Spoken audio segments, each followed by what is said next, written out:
Over the years, a new genre in light novels has came out, in which a person will get reborn as a villainess and have to right all of the routes that essentially lead to doom.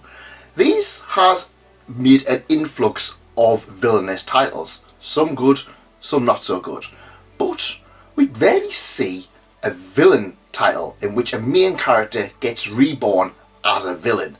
Join me as we look at, before the tutorial starts, a few things I can do to keep the bosses alive.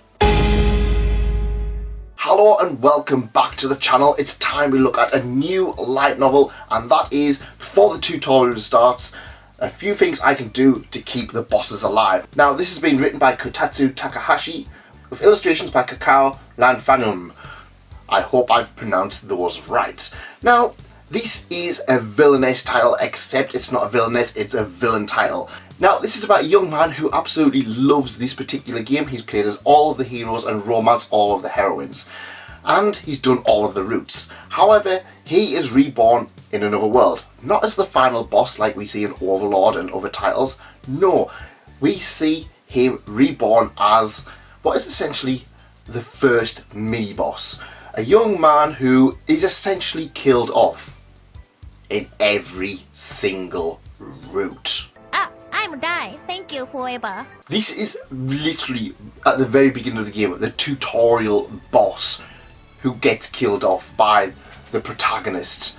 He is reborn. He knows immediately that things aren't going to be fun.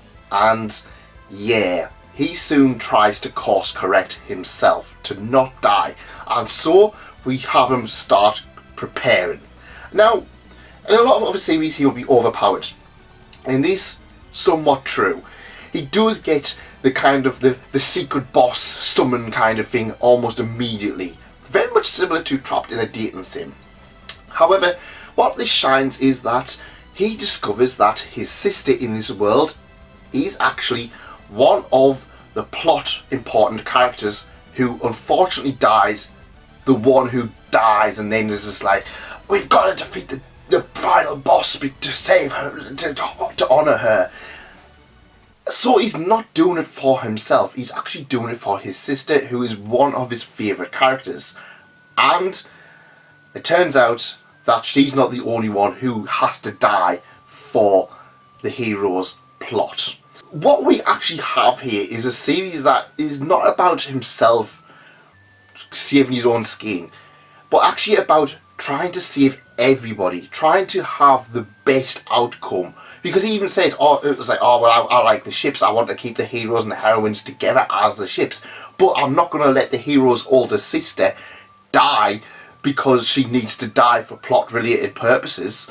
And I like that. Now, as I mentioned, overpowered, he doesn't end up insanely overpowered, he ends up pretty strong, but in the last few chapters, like the last 50 or so pages, this is entirely one battle, and the battle is honestly rather well written. I need to kind of keep saying that because I have read so many series. Overpowered character normally means that the battles aren't going to be particularly well written, but yeah, this one is rather special in that it does have a character who is a lot more powerful than he should be, while also kind of like not being too overpowered that he can't just one-shot everything. He's got to still make plans, he's got to learn the weaknesses of these bosses, because he has taken on some of like these very final bosses who were kind of, you know, the one, oh, the strong thing that was in the dungeon, that should have been in the dungeon and end up killing people. He's got to defeat that, which is something that happens later in the plot, while also being this very weak mid-boss, early boss character. It's very fun. Now, the characters, they're not overly special, they kind of are getting a little bit tropey, but if I'm honest, it's a fun series, and that's why I always recommend a fun series. I was really surprised with this one. I took one look and I was just like, yeah, this one's going to be rather generic, and I'm sure you guys have probably done the same, but no. Do check this one out, it is definitely worth your time. Thanks to Yen Press for sending me a review copy, it's really appreciated, and please, go check this one out, you will not be disappointed.